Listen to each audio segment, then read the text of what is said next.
Hello everyone, welcome to my channel Ishita's world. कैसे हैं आप लोग? आई होप आप सब अच्छे होंगे। आज मैं आप लोगों के लिए भुना पालक की रेसिपी लेकर आई हूँ जो बहुत ही यमी लगता है। तो चलिए स्टार्ट करते हैं। इधर मैंने 1 किलो पालक ले रखा है और इसे अच्छे से वॉश करके हमें इसे बॉईल करना है। पालक हमारा अच्छे से बॉइल्ड हो गया है। इसे ठंडा होने देते हैं। ठंडा होने के बाद इसका पेस्ट बना लेंगे। और इधर मैंने 3 टमाटर, 3 प्याज और थोड़े से लहसुन ले रखे हैं। टमाटर और लहसुन का हमें अच्छा सा पेस्ट बना लेना है और इन्हें हम रफली चॉप्ड कर लेंगे। ये देखिए, इधर मैंने सारे प्याज काट लिए हैं। इधर मैंने एक कढ़ाई में 4 टेबलस्पून मस्टर्ड ऑयल ऐड किया है। आप इसे रिफाइंड में भी बना सकते हैं। तेल को गर्म होने देते हैं। अब मैं इस टमाटर और लहसुन का भी पेस्ट बना लेती हूँ। तेल हमारा अच्छे से गर्म हो गया है और इसमें अब मैं प्याज ऐड करती हूँ। इसमें हमें कोई खड़े मसाले नहीं ऐड करने। बहुत ही सिंपल सी रेसिपी है पर स्वाद इसका सबसे ज़्यादा अच्छा है। आप एक बार बना के इसको ट्राई जरूर करिएगा। बहुत ही यमी लगता है ये।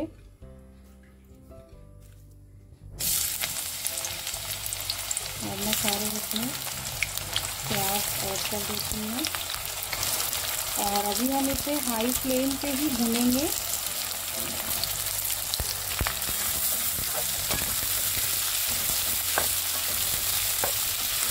आप इसे रिफाइंड में बना सकते हैं। मैं इसे मस्टर्ड ऑयल में इसलिए बना रही हूँ क्योंकि ये भुना पालक का फ्लेवर बहुत बढ़ जाएगा मस्टर्ड ऑयल में।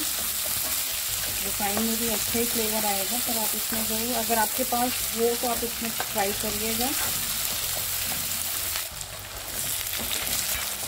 ये देखिए, प्याज को हमें ज़्यादा डार्क कलर नहीं करेंगे क्योंकि मैं चाहती हूँ कि सब्जी में ये थोड़ा बहुत ऐसे दिखे। मेन सब्जी में कुछ नहीं है, सिर्फ एक चीज़ है, वो है भुनाई। बाकी आप प्याज को कितना लाइट कलर रखते हो, कितना डार्क कलर रखते हो, उसको कोई फर्क नहीं पड़ता है। अब मैं ये टमाटर और लहसुन का पेस्ट इसमें ऐड करूँगी और इसे भी हम हाई फ्लेम पे इसी तरीके से भूनते जाएंगे।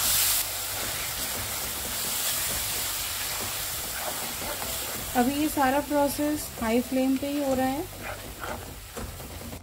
अभी हम इसमें 3 टेबलस्पून कोरिएंडर पाउडर ऐड करेंगे, 2 tablespoon red chili powder, salt to taste, 4 tablespoon garam masala और इन सबको अच्छे से मिक्स कर लेंगे।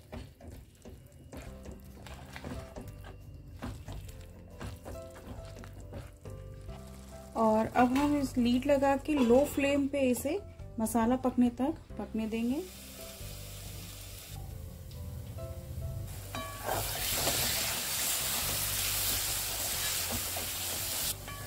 ये देखिए, मसाला हमारा अच्छे से भुन चुका है।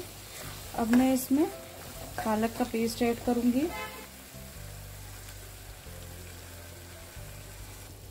और अभी हम इसे अच्छे से मिक्स करेंगे।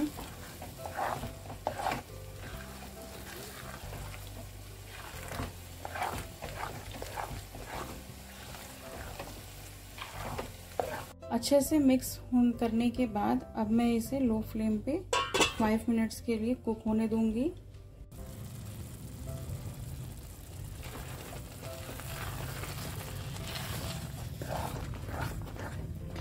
फाइव मिनट्स हो गए हैं इसे लो फ्लेम पे कुक होते हुए।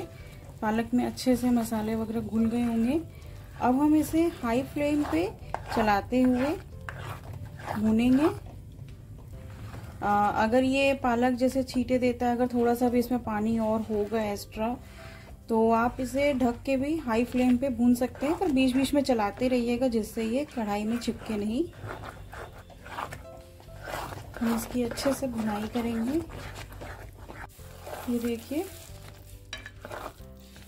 ये इस स्टेज तक हमें इसे भूनना है। इससे ज़्यादा नहीं भूनेंगे, नहीं तो फिर ये बहुत ड्राई टाइप का हो जाएगा। बस इतना ही भूनेंगे इसे। और अब गैस ऑफ करती हूँ। लास्ट में इसके ऊपर थोड़ा सा घी डालेंगे। आप बटर भी ये डाल सकते हैं इसके ऊपर। और अब इसे अच्छे से मिक्स करेंगे। ये रेडी हो गया। चलिए इसे सर्व करके दिखाती हूँ। ये देखिए भुना पालक रेडी हो गया है और ये बहुत यमी लगता है। आप भी इसे जरूर ट्राई करिएगा। बहुत ही सिंपल और इजी सी रेसिपी है ये। अगर मेरी वीडियो आपको पसंद आई हो तो लाइक शेयर एंड सब्सक्राइब कीजिए और बेल आइकन को दबाना मत भूलिएगा, जिससे मेरी लेटेस्ट वीडियो की नोटिफिकेशन आपको मिल सके। Thank you for watching. Bye bye.